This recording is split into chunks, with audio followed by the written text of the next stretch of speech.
Сардар мен Салихтың сиқырлы саяхаты. Сардар мен Салих деген өте жақсы достар болыпты. Олар бірге ойнап, бірге армандап, бірге дос болып жүреді екен. Бір күні олар аулада жүріп, кенет жерде жатқан жылтырақ кілтті тауып алады. Бұл кілт нені ашады екен, бұл ненің кілті деп таңданыпты Сардар. Бәлкім бұл сиқырлы есіктің кілті шығар дейді Салих. Сол кезде жел баяу соғып, жақын жерде тұрған үлкен еменнің ағаштың түбінен кішкентай есік көрінеді. Көрдің бе? Бұл кәдімгі сиқыр деп қуанады Салих. Сардар кілтті есікке салып, жаймен бұрайды. Бірден есік ашылып, оларды жарық нұрмен оралған ғажайып әлемге алып кетеді. Сардар мен Салих үлкен жұмсақ бұлттардың үстінде жүреді. Айналасында әдемі көбелектер ұшып жүр. Алыстан кішкентай робот күлімдеп оларға қарап жүгіріп келеді.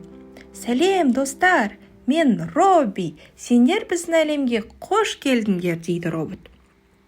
Бұл қандай әлем деп сұрайды Сардар. Бұл арман әлемі. Мұнда тек батыл, мейірімді, ақылды балалар ғана кіреді. Бірақ сендерге бір тапсырма бар.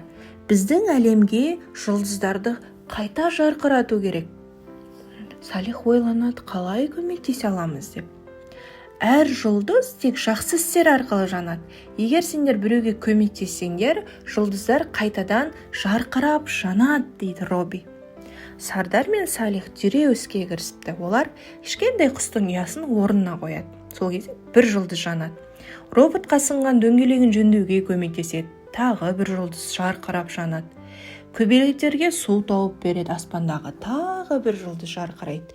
Сөйтіп достар бір-біріне көмектесіп, жақсылық жасаған сайын арман әлемі бұрынғыдай жап-жарық, жарқын жұлдыздары жанып тұрады.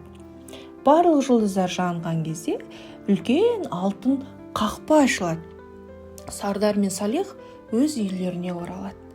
Біз шын мәнінде сиқырлы әлемде болдық па деп таңғалады Сардар. Әрине, ал енді осы әлемді жарық қылып ұстау үшін күнде жақсы істер жасап жүру керекпіз деп Салих ойланып қалады. Осы күннен бастап Сардар мен Салих күн сайын жақсылық жасауды әдетке айналдырыпты.